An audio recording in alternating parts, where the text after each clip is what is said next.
Chapter 9. Stowaways. Nancy dashed back to Captain Easterly and told him about the fire. Grimly, he signaled for the fireboat, then dropped anchor. Nancy raced off to give the alarm to the boys. They gathered fire extinguishers and hurried below. Ned was first into the hold. "If we can keep the fire from spreading, we'll be all right," he shouted. "Dave, catch it over there near those oil drums." Nancy dashed back to the deck to see if a fireboat was coming. Hearing its whistle, she started back to the hold. Nancy got as far as the lowest step of the main companionway when she saw the dark figure of a man disappear around a corner. "Ned!" Nancy screamed. He did not hear her in the excitement of fighting the fire. Her heart pounding, she ran after the mysterious, retreating figure. The man ran up a companionway, Nancy not far behind him. When she reached the deck, he had disappeared. As she looked around, Nancy heard a splash. He had jumped overboard. She sped across the deck and leaned over the rail. A man was swimming away from the ship's side with long, swift strokes. In the fog, Nancy could not see him well enough to identify him. Reluctantly, she had to let the man escape to shore. Unhooking a fire extinguisher on the deck house wall, she hurried to the hold.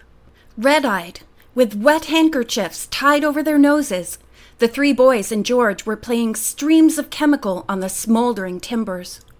Suddenly, they heard the churning of water, then shouting voices and heavy-booted footsteps. In a few moments, Captain Easterly appeared, followed by a crew of rubber-coated firemen. With their added equipment, the stubborn blaze was soon extinguished.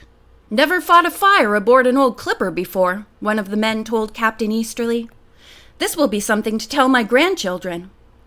"Your helpers had things pretty well under control when we got here," the fire captain told the ship's master. "They're a good crew," Easterly admitted. He and the firemen searched the entire clipper for other signs of fire, but found none. "No serious damage," the fire captain told Easterly. "It'll be safe for you to proceed on your voyage. By the way, how'd the fire start?" As Captain Easterly shrugged, Nancy spoke up and told about the man who had jumped overboard. She was very puzzled about him. If he had set the fire on purpose, then he could not be one of the gang looking for a hidden treasure on board. Was he a new enemy? But if the man had been hiding aboard the Bonny Scot when it set sail, in order to continue his search, it was possible he had been smoking and caused the fire accidentally. "A stowaway, eh?" the fire captain said. "Well, he's gone now. I guess there's nothing more for us to do." As the firemen were leaving, one of them looked at Nancy and her friends with a twinkle in his eye. "Pretty young crew here, Captain Easterly.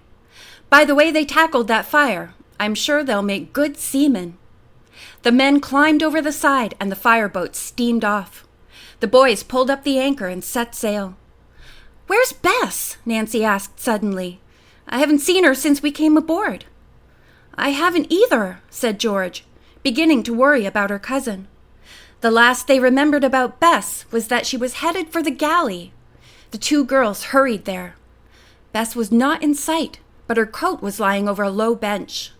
On a hunch, Nancy opened the large closet where provisions were kept. Bess lay in a faint on the floor. Fresh air soon brought her back to consciousness. Groggily, Bess explained she had been inside the closet, putting away canned goods, when the door had swung shut. "I couldn't open it," she said. "It was locked. Then I fainted." Suddenly, Bess noticed there was a key in the door. "Why, someone shut me in there!" she cried out. "It wasn't locked now," Nancy said. "That's odd." She and George learned that Bess knew nothing about the fire. When it dawned on her that the ship might have been abandoned and she trapped in the fire, Bess nearly fainted again. "Chin up," George said. "It didn't happen. Let's get some food for the boys. I'll bet they're starved after all that work." "Dave will like the chocolate cake I brought," said Bess, forgetting her scare. "Why, where is it?" She stared dumbfounded at a built-in table in the galley. "The cake's gone!" "Sure you didn't eat it?" George teased. "Not even one piece," Bess declared. It developed that not only the cake, but a loaf of bread, a pound of butter, some cooked ham, and 2 quarts of milk were missing. Both girls looked inquiringly at Nancy, who was deep in thought. Suddenly she said, "I think we have another stowaway on board." Bess and George were astounded at Nancy's statement. Finally, George asked, "How did you figure that one out, Nancy?" "I think there was someone in the galley stealing food about the time the fire started in the hold.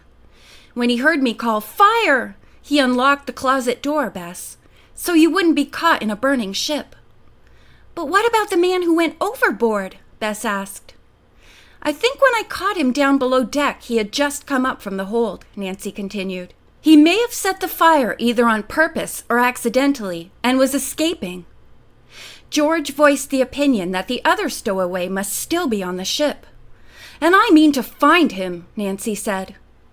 "Not without me," a voice behind her advised. It was Captain Easterly.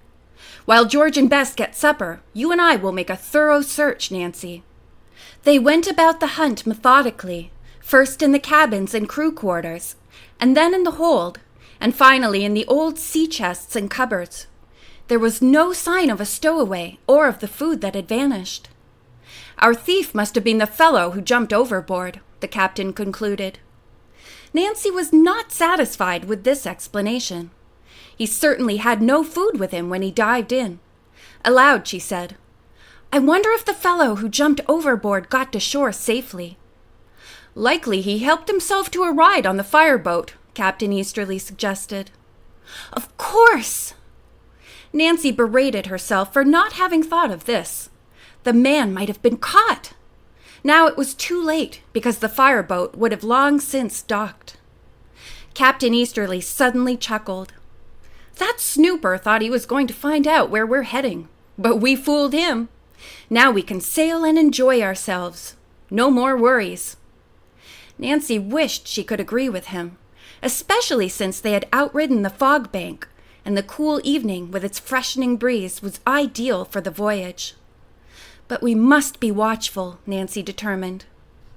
The boys took turns eating supper. While Ned was off watch, Nancy asked him to do a little further exploring with her. The young detective had decided to take one more look in the hold where the fire had been. The person who caused the fire might have left a clue. Descending the narrow wooden steps, she walked carefully through the dark space, swinging her flashlight here and there. The heavy smell of smoke and wet timber still hung in the air. Reaching the spot where the fire had been, Nancy leaned over to examine the charred timbers. "Ned, see what's here!" she called excitedly. Near the burned area was a deep, newly cut hole in the wall. It had not been there when she and Captain Easterly were searching half an hour before. End of chapter 9.